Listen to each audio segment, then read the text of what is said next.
Welcome to the show today. I'm super excited to have Frederik here, Frederik Gregaard, who's the CEO of the Cardano Foundation. And I'm so happy to have you here. Maybe you can just say a few words about yourself before we dive right into the topic of today. Sure. So my name is Frederik Gregaard. I'm the CEO of the Cardano Foundation. I'm an avid trail runner and mountain lover. I love to basically bring strong performance teams together and really try and strive for impact. And for the last 2 years, about 2 years, I had the luxury situation of work very deep in blockchain around the Cardano protocol, really looking at how do we anchor that as a base layer for not just the current, but the future financial and social systems. And by that, trying to empower the architects of the future, because I'm kind of a little bit tired of the status quo, and the trajectory I'm seeing in the world today is not something I can, live with and tell my kids and grandkids in the future about. Thanks for that really nice intro. And so let's dive right into the conversation of today, Frederik. First question I have, I really want to make that about you as a person, just trying to understand a little bit more about who is this Frederik? Who is Frederik on this other side of my virtual table? So if you had to sum up your essence in one word, what would you say? What would that be? I think that's an amazing question, and I'm not sure I can answer that just in one word, right? But I guess I'm probably striving to give my life meaning and to leave a legacy with my kids and my family, which is better than the one I received when I came around. And that kind of defines my journey, sometimes on the micro level and sometimes on the macro level. I love that. Also, the answer to that question is so different from person to person. That's another reason why I love that question, because it's so we're such a big variety of human beings and individuals that I think it's interesting to see the output of that. So another question I have is about a little bit about your journey or your experiences so far. If you had to point out maybe one defining moment or defining experience you had so far that really shaped you as a human being, really shaped you as a leader, what would you say would that be?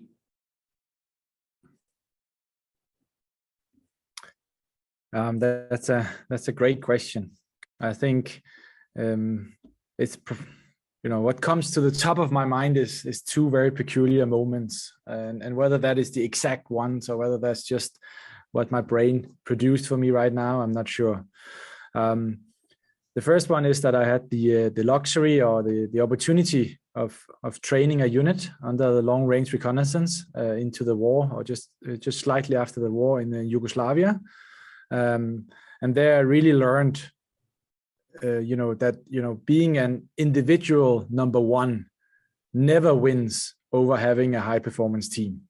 The team always takes better decisions than a high performer, and you can actually get to a much better outcome by having an average set of people who work together in a high performance team than having 3-4 very high performers who's working together. So this this collaborative effort and what that really can bring, and the diversity of thought but also skills and how they're being applied, what that really can bring. So I think that really, there was a really big moment for me in the former Yugoslavia when we were there with boots on the ground and navigating some very tense situations And the other part is that when I went out of the army and went into the university, and I was kind of shell shocked because I was maybe a year or two older than the rest of the people, but I certainly had a lot more. Well, it felt to me like I had some more life experience coming from a war zone and so on, and they came directly from high school. And I joined then an adventure racing team, which was mainly like people who were like 8-10 years older than me. And again, it was kind of a team feeling, but a very extreme sport. So 3, 4, 5 days, multiple sporting disciplines, and you had to have apply that. And there I really learned the power of asking for help. So it is just incredible how far you can get if you ask for help. And it's incredible how much people will give you if you are brave enough to do so. So I think those two things definitely have somehow they brought to my front lobes when you basically said that question. Yeah. I so much love that, and specifically with the second one, I can very much resonate when it comes to the asking for help, and also specifically that I don't think it's very common for people to ask for help. I think, at least in my experience, it's not very easy for some people to ask for help. It's not like the default sometimes that we just go like, let me ask for help. I think sometimes there's a lot of mental baggage that we have that prevents us to ask for help. And we don't need to go into the details, but I just find that very, very interesting that you point that out, because sometimes I say the easiest way to get what you want is to ask for it, or to whatever it is, right? I mean, it's so obvious, but then it's also not necessarily that easy for some people. So I love those both points. And we talked about legacy before. You talked about legacy, you talked about meaning. I'd love to dive a little bit deeper into that. So what's the reason you get up every day to do the work you do? I assume that not everybody every day is rainbows and butterflies and easy peasy. So there's a lot of challenges and a lot of interesting stuff you get to deal with, and probably also some tough things on a daily basis. And I'm super curious to better understand what's driving you. What's the driving force that makes you do the things you do?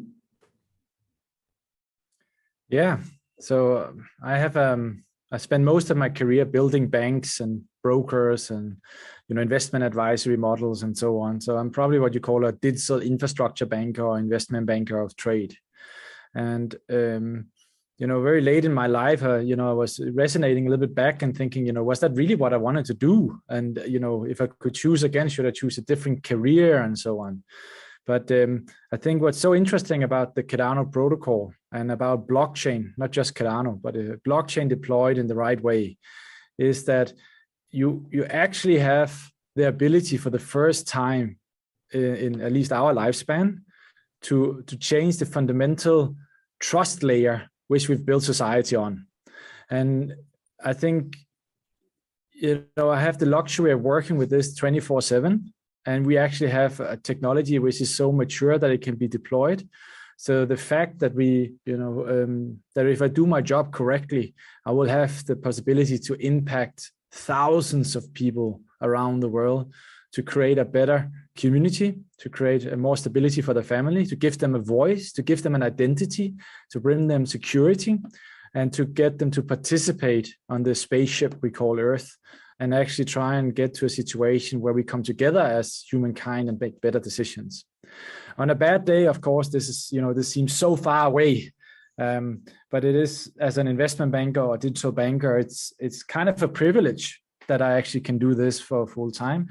And what I see with the company I work with, the Cardano Foundation, is that most of the people who works in the Cardano Foundation are driven by exactly the same goal, which is truly unique, which basically means that you don't get as a leader very far with the stick or the carrot, because a lot of the people working with me, they don't need to work. They are here only out of one reason, and that is the vision, this ability to create this impact. And that means that a lot of the things you kind of grown up with in big corporates and so on about how you punish people and how you motivate, that doesn't work. This is motivational 3.0. So, and that's also extremely interesting as a human being, that you really have to touch people's heart and souls while still giving them direction and trust that what you do in a very complicated market actually is the right way forward. It's so interesting. I don't want to go into details, but there's a paradigm shift when it comes to leadership, and I think the traditional world is probably still far away from that, but eventually I truly believe we're going to end up there in most places, because at some point motivation will probably be different. So it's a very interesting paradigm shift when it comes to leadership. want to talk a little bit more about Cardano. So what's the story behind Cardano? Yeah, the story can be told with different voices, right? But in short, I think it's always good to try and have a look at what is the purpose of Cardano, and then we can think about the story in the second way. But Cardano is an open platform that seeks to provide economic identity to the billions of people who lack it by hosting some kind of decentralized applications that manage really three things. It's all about identity, value, and governance. And why is that important? Well, if you look into the United Nations Sustainable Development Goals and you look into the World Bank statistics and so on, what quickly shocks you is that, we might have internet, more than 80% coverage around the world, but we're actually still sitting with a very large part of the population who don't have an identity as we would assign as an identity. So that means they don't have a birth certificate, they don't have a passport, they don't have a national identity. And that means that you can't really service them with the infrastructure, the human infrastructure, which is needed in order to give them proper hospital care, in order to give them, growth opportunities, in order to give them insurance, in order to give them banking, in order to give them, basically what they deserve as human beings when they want to interact with society today. So it's technically okay if they sit out somewhere at a little island and they're fishing and they don't have any interaction with the rest of the human race. But that's so rare today. Normally, you actually have to have some kind of connection, and you are relying on a connection to the rest of the world, either in a microcosmos or more a little bit wider on a nation state level or city state level.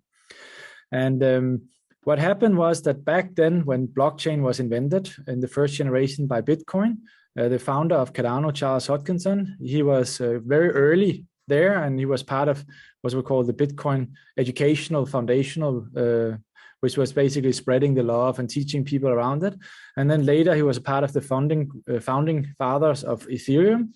And basically the idea about Cardano was to take a couple of steps back and say, okay, so Ethereum works, but it had some very large problems in terms of scalability, interoperability, and the way the consensus algorithm is running gives you some problems around security slash, what does it cost to be secure? And therefore, he basically said, okay, we're going to take an academic approach to it. So instead of this, let's say, design thinking approach where, make it, break it, build it, ship it, make it, break it, right? If you really want to put value and governance and identity, so on a blockchain, the best I can say is think about a children's hospital in New York, right? If a children's hospital in New York is going to put patient data, which is critical for surgery and the health of the children, on a blockchain, and then suddenly the blockchain doesn't work, or the data has changed, or the operation is done on, let's say, on the wrong part of the body due to the patient data, or in other ways, this kind of very critical part doesn't work. What happens then? Because one thing is that you have an IT infrastructure which, holds some tokens or holds some other things, fine. But when it actually starts touching the essence of who we are and the values we keep mostly dear to our heart, then potentially there is another approach than just, make it and breaking it, but basically taking it a bit more slow, having a peer-reviewed process, formal verification, security at the heart. But that's not really what we've seen in the last 10, 15 years. The business models we've seen flourish is the people who is basically saying, no, it's all about a product to market fit. We don't actually care if the product works, as long as we can see the marketing is thriving, the adoption, the amount of looks on your web page or the amount of users, right?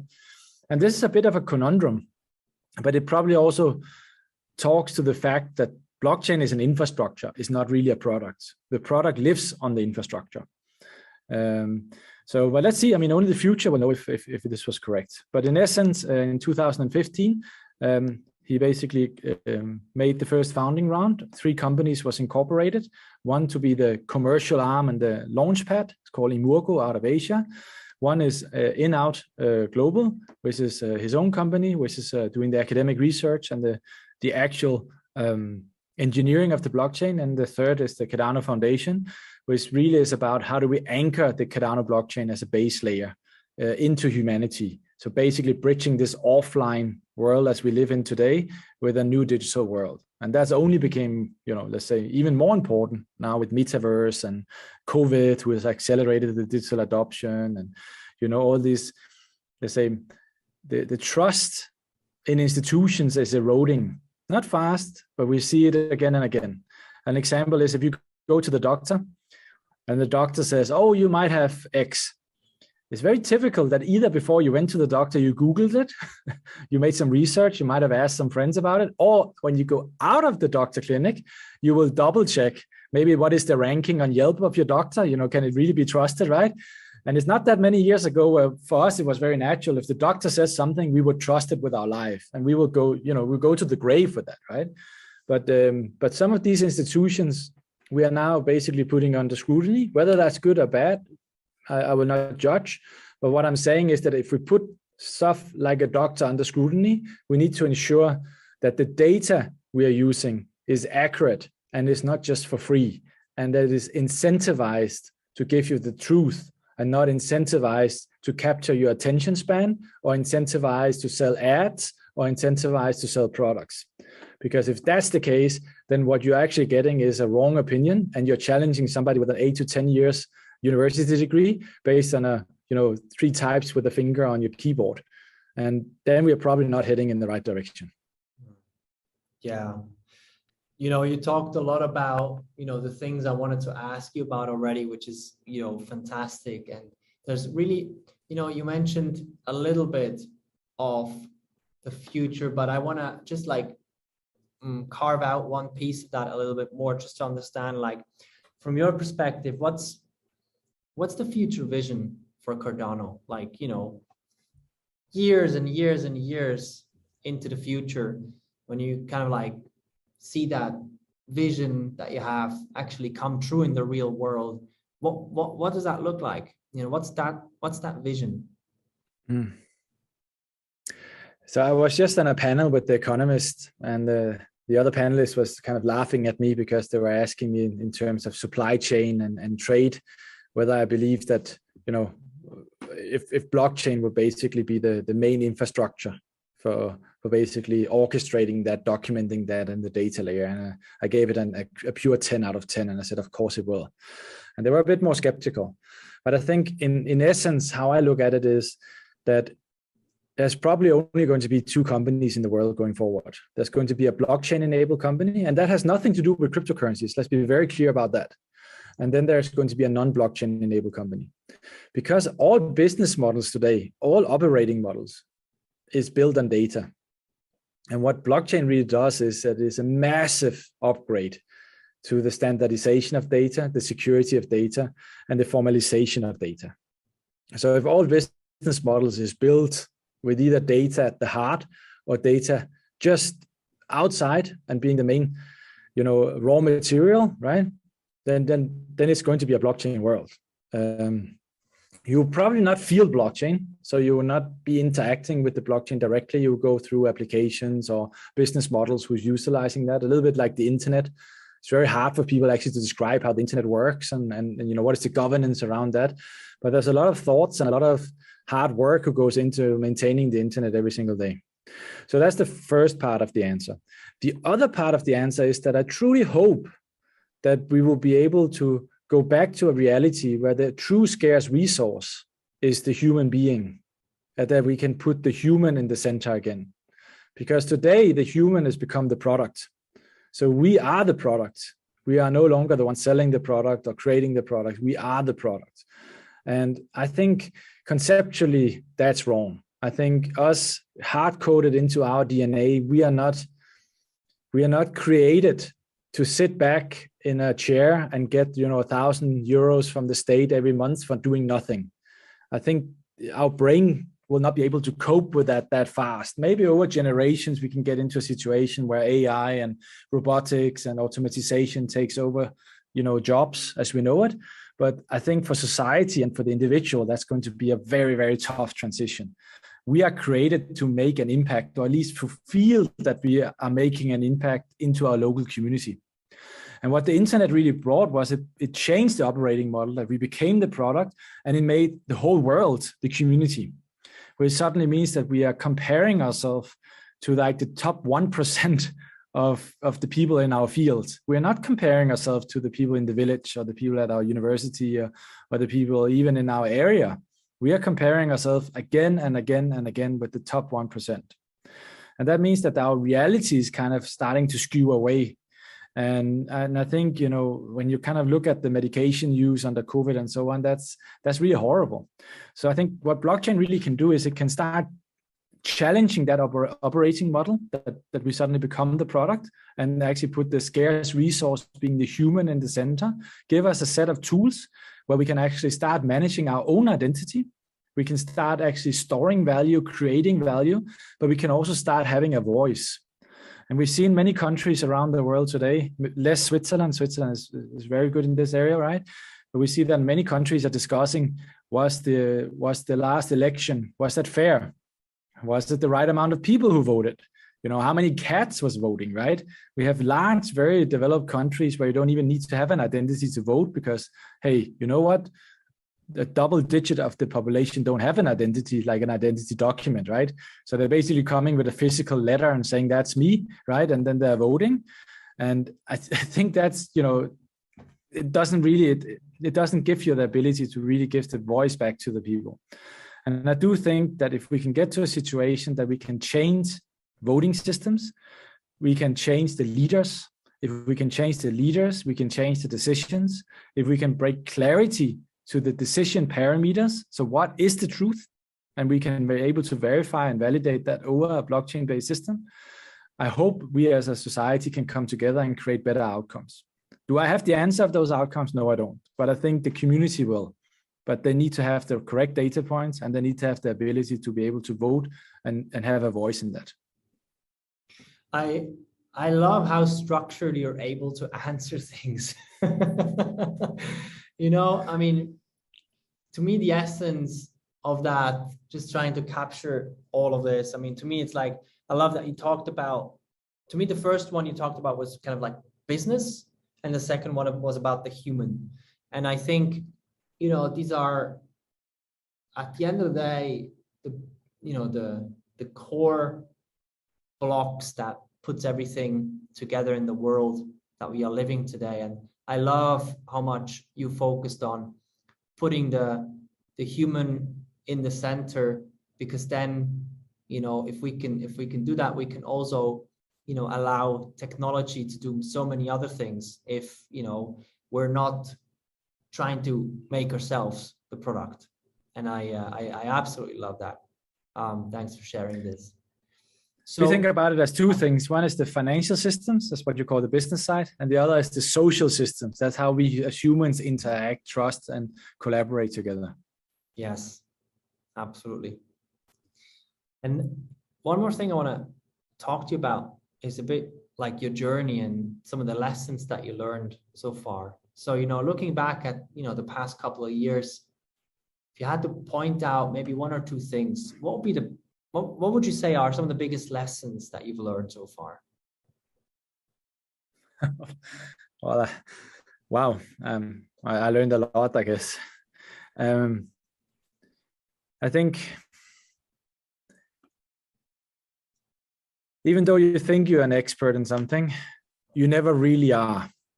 You need to be humble enough to really be able to ask the questions of why is that so? Does that really have to be the way? Is there another way of thinking about it? So, being able to trust that it's okay to question things, and it doesn't always slow you down. It just creates a better decision area. The other thing is probably to dare to push. And really think about how do you take 100% ownership of everything in your domain, including the outcome and everything that affects it. And it's very easy to lean back and say, oh, you know what, they didn't deliver that piece of technology. Oh, you know what, the regulatory environment is just not very good. Or, you know what, they didn't, buy my pitch, or they couldn't see what I meant with blockchain. But in essence, that doesn't really lead you anywhere. What really leads you somewhere is to take 100% ownership of that and try and bring in people around you who also take ownership and not just follow you, but really start owning their own domains. And and really kind of move in a direction where, it's not about your voice. It's about, you as a leader. You might in the end be accountable and responsible, but you need to create an environment where people understand the intent of what you're trying to do, are brave enough to challenge that, and are able to execute in their own domain without always asking you. And you as a leader then leaning back and saying, it might not have been 100% the way you would have done it, but it is amazing. And you didn't have to use brain power and resources in your area with it, which basically makes you more scalable. So I think that's definitely something I learned a lot and been focusing a lot on in the last, let's say, 22 months or something like that.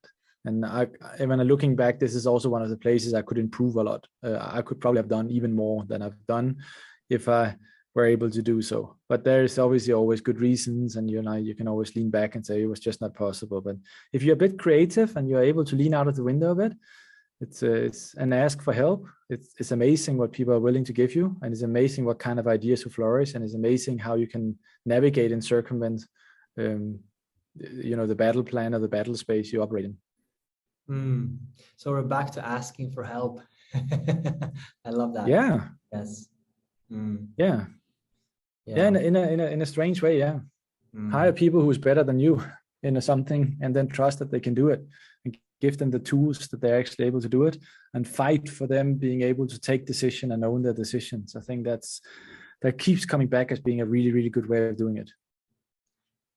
Yes. So talking about looking back, as a last thing I want to ask you, which is a little bit more, out there or in up in the sky, but I would love to ask that question, which is like, so let's imagine you're 80 years old now, sitting in your rocking chair, and you're looking back at your life. What's a change you would love to see in the world, looking back from that point?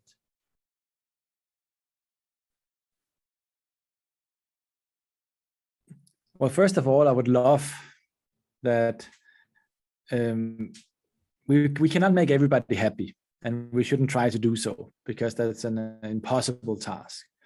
But if we can get to a place that, that the world still exists, the world is not burning down, that we can agree on what the big problems are, and we base that on the truth, not some kind of a operating model who lives by, you going down into the rabbit hole and changing your views, but really base that on actual data points and actual validated research and actual human feelings based on certain topics.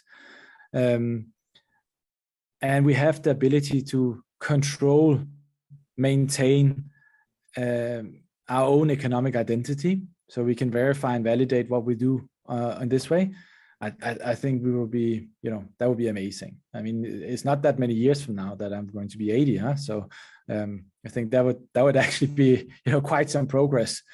And on that road, I really hope also that we've been, focusing a little bit more on how we collaborate together as the human race, instead of how we fight for resources, and how we start, we always keep protecting what we deem to be ours, and what we deem to say, for generations we fought towards this, because again and again we see that by working together we are much stronger than if we are a small community protecting ourselves from the outside. And I have a gut feeling that there's going to be some breakthroughs, both in terms of AI, quantum computing, but also in terms of space technology, which is going to start questioning, who we are and what we do in such a way that I actually do think is quite important that we stand together. I love that. Thanks for sharing. Hey, Frederik, it was really cool to have you here. Thank you so much for sharing and, diving so deep. Sometimes it's not that easy to get started right at the very core, in the very first question, but I absolutely loved that conversation. Thank you so much, Frederik. And hope to see you soon. It would be an honor. And thank you for